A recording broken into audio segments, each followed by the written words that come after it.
Welcome, ladies and gentlemen. I am Marcus Aurelius, and this is Quest for Glory 4, Shadows of Darkness. And I can hear you going, "What?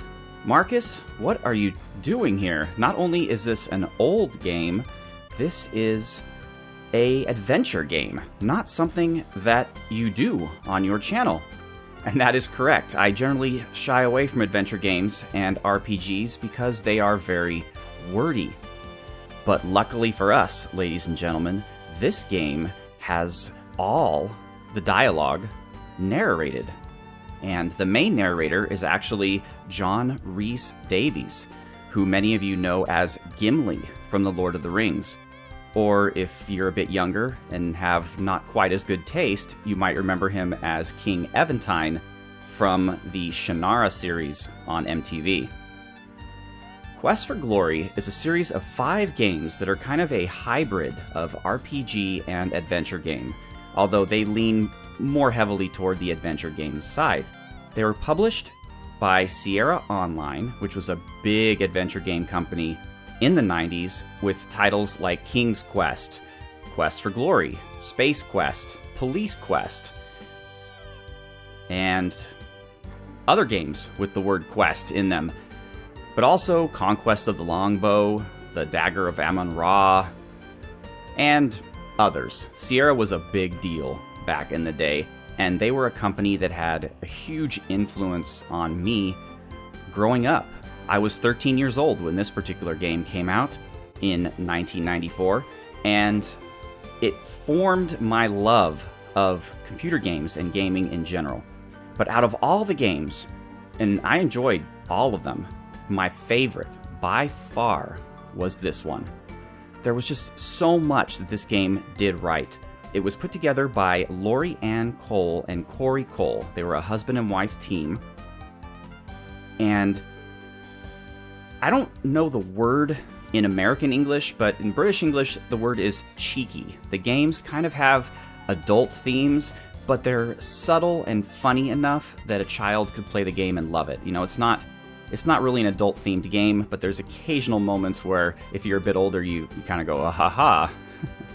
And the music for the whole series is amazing, but for this game in particular, composed by a man named Aubrey Hodges. Just to give you an idea, in 1994, way back before there was a whole lot of internet commerce, I was able to purchase a CD soundtrack of this game on like eBay or something, I have no idea, because I liked it so much.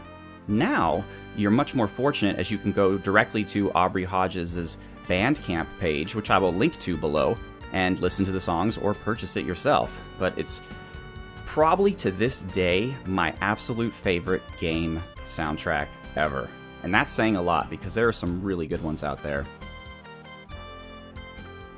So this is a very formative game for me. I played all the Quest for Glories, I've beaten them all, but of them all, this was my favorite, and I decided, since I just saw it on Steam, it was on a sale, I said, you know what, Marcus, let's go back and just for the feels, let's be nostalgic and play this game. So it's running through DOSBox, and I hope everything is going to work fairly well. I did test it a little bit.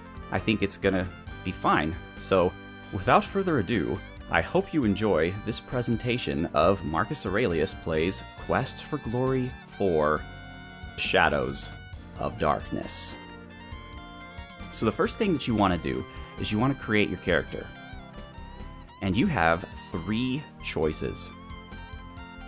And what's unique about this game is it was one of the first games ever to change how you played the game based on the character class that you chose. For example, if you play a fighter versus a thief, the solutions to the puzzles and how you would solve plot-related things are completely different. So you could play this game 3 times over, 3 different ways, and it never gets old, and I loved that. But I'm going to be doing things a little different, folks. I'm not going to be a fighter, a magic user, or a thief.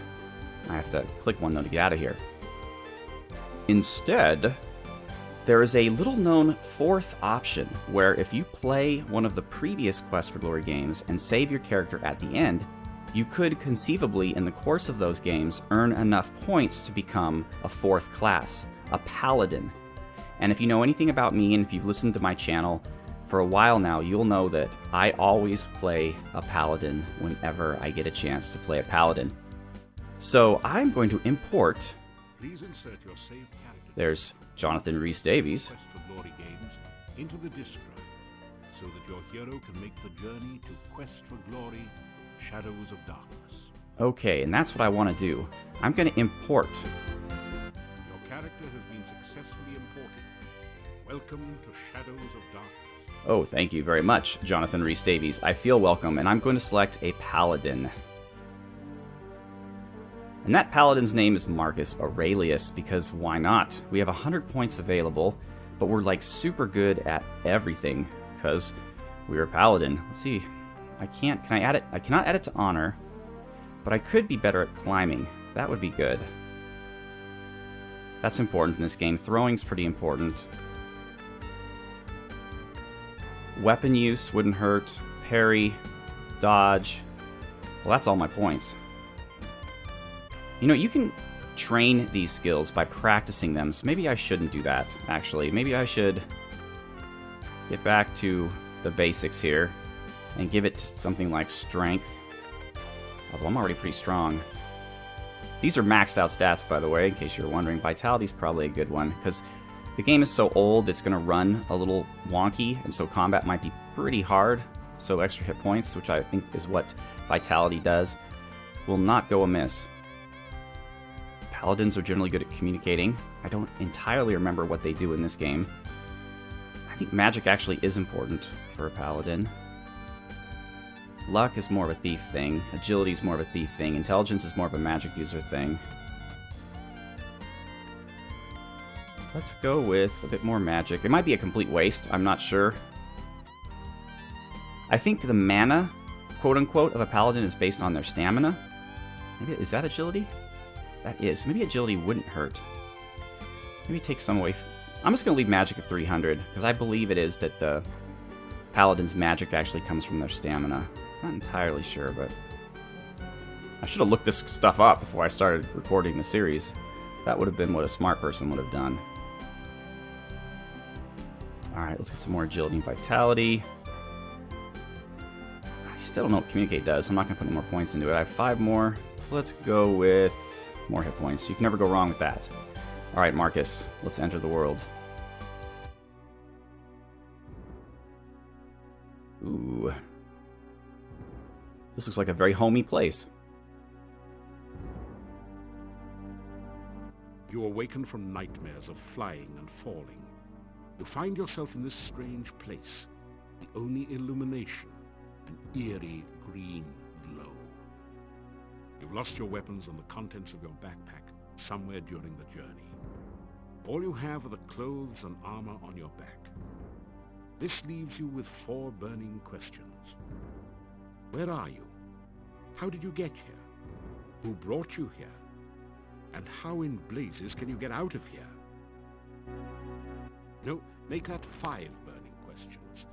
What city did your luggage end up in this time?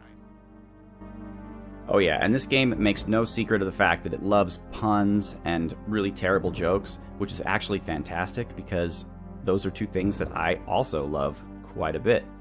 So we are in this creepy old cave, and ooh boy, it's quite the winter. Let's see, there's bones everywhere, skeletons. Let's see if this guy has anything on him. You search the desiccated body. The only still usable item is a dagger which you pick up. However, lying around the bones are some coins.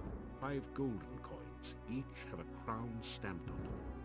And 13 small copper coins, each stamped 1 kopeck. Neat. Alright, cool. There's some more bodies over here. Let's see what they've got. A brief search reveals a piece of hard grey rock which you take, and some coins. 3 crowns and 13 kopecks. I'm in the money. The sky is, well, not sunny. You find 30 assorted copper and gold coins on the body. Neat. Alright, let's look around, huh? So, the game has a number of different modes. There's the walking mode, the looking mode, the interacting mode, the talking mode, and then you can do random things like sneak, run, rest, look at your character. What is this one? To find out the time of day. Huh. You have no idea what time it is. Neither sun nor stars shine in these caves, and you feel totally disorientated. Yeah, that makes sense. And then you have magic. So you could theoretically cast spells. I didn't think the Paladin could cast spells. There is a faint glow of magic on all of the bones, stronger near the altar. The torch sconces beside the altar have some magic, and the altar itself radiates a strong magical aura. Well, that is The torch interesting. on the right side of the altar also radiates a magical aura. But you're not going to see me casting a lot of spells because that's how the magic user does the game, and I'm going to do it as a paladin. But it did notice, that spell, that there is a torch here that I think in this darkened cave we might find useful. You take the torch. Very good. What is this thing? This is some kind of altar to the Dark One. The top is covered with sand. Torch holders flank the altar to provide light for nameless rites and unspeakable rituals. Huh, an altar to the Dark One. Let's raise the speed up a bit here, and the detail. And I'll leave... By the next episode, I'll turn the volume down. If I do it now, it'll be hard to adjust for the volume here. Alright, so this is our inventory, by the way. And we have a dagger, we have some flint, and we have a torch. Alright. And now our torch is lit up. Excellent. Let there be light. It seems to be a kind of stone valve acting as a door to the passageway beyond. No kidding. Alright, let's check it out. You force the sphincter open with your dagger and pass through.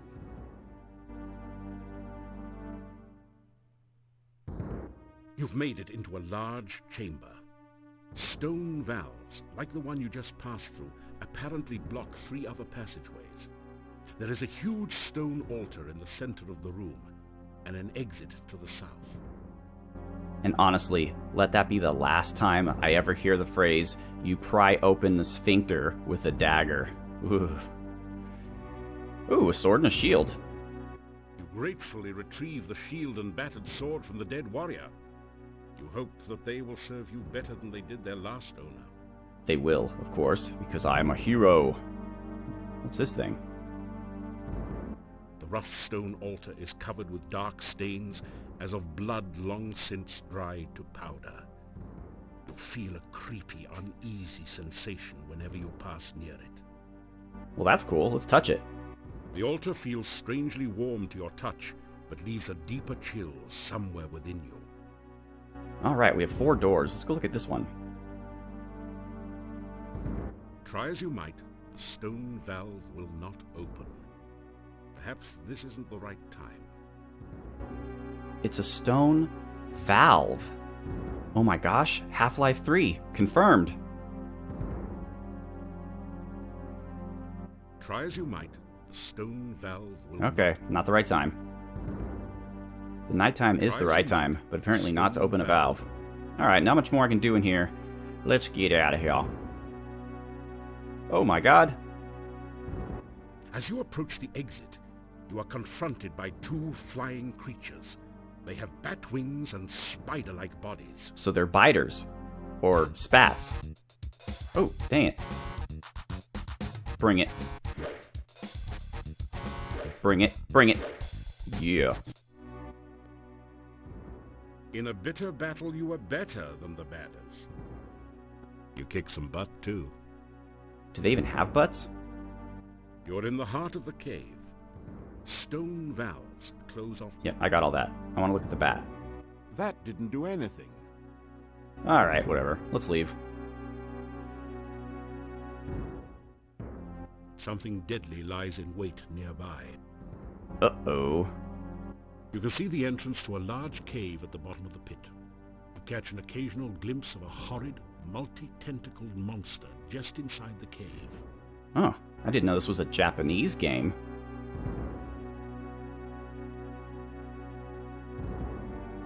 Let's, test the rope.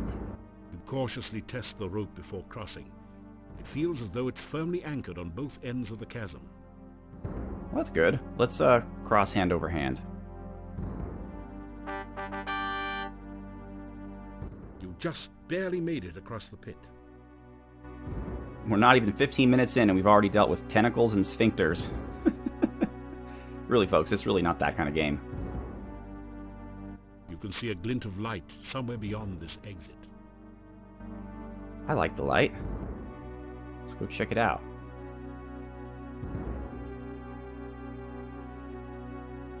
You slip through the mouth of the cave, just in time to avoid being crushed by its closing jaws. As the cave mouth closes behind you, you feel a strange warning tingle.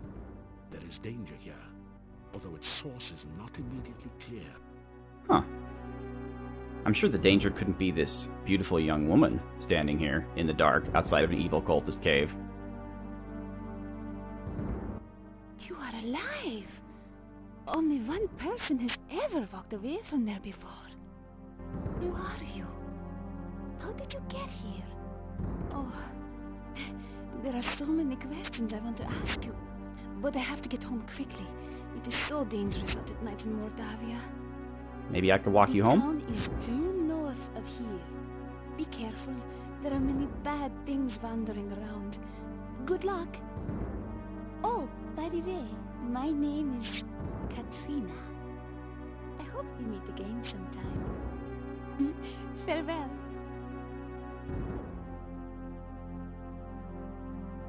Alright, ladies and gentlemen, nothing is a coincidence. And if you are familiar in any way with my channel, you may recall a Dominions 4 series set in the vampiric nation of Late Age Ulm, and you might further recall that the pretender god I chose for that series was a young woman by the name of Katarina von Ulm.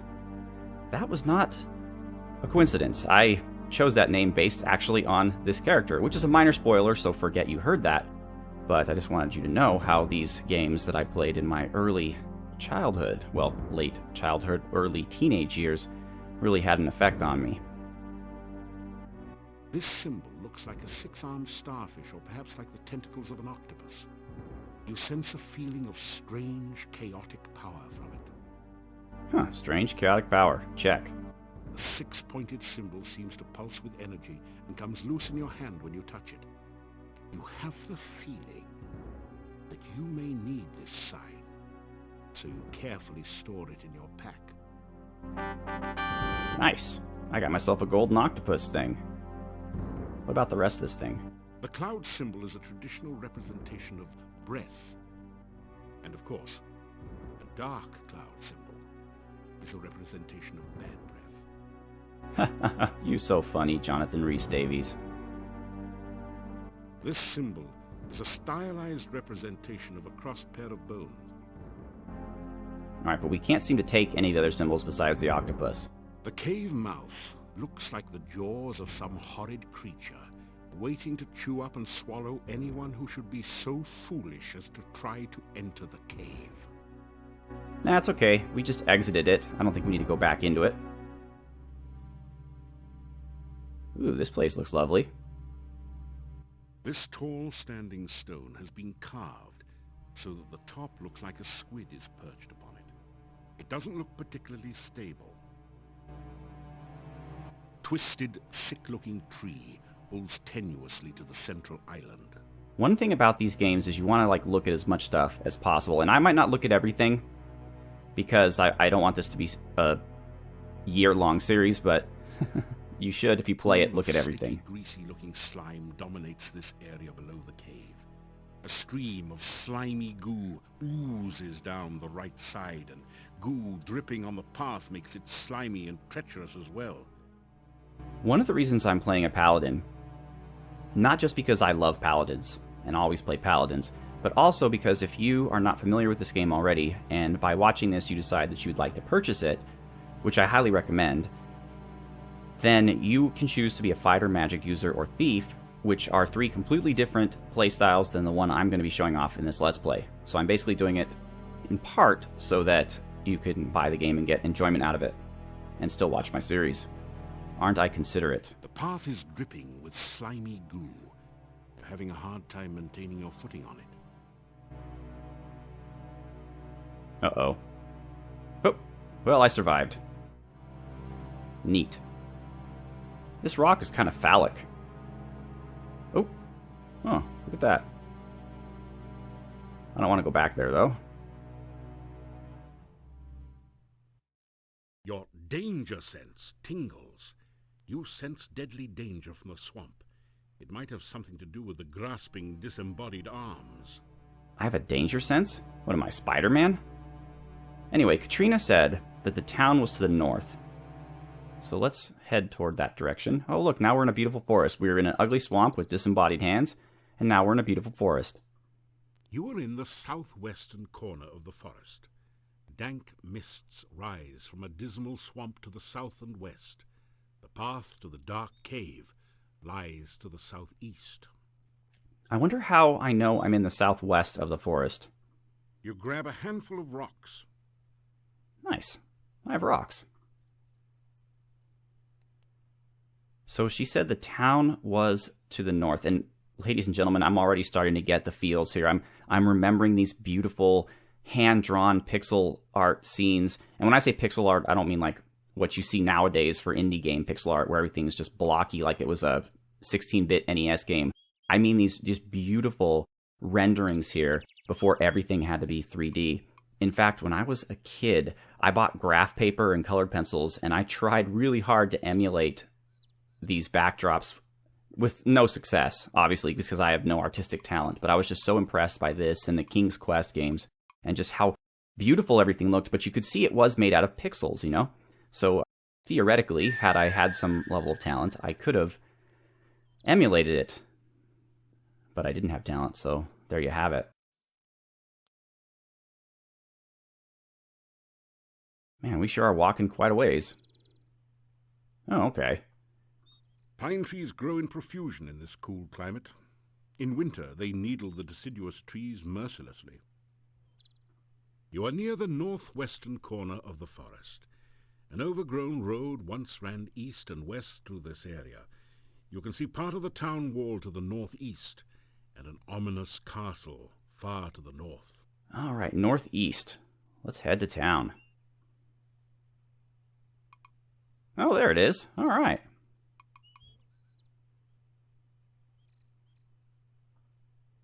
The villagers have erected a scarecrow to keep birds away from the newly harvested corn.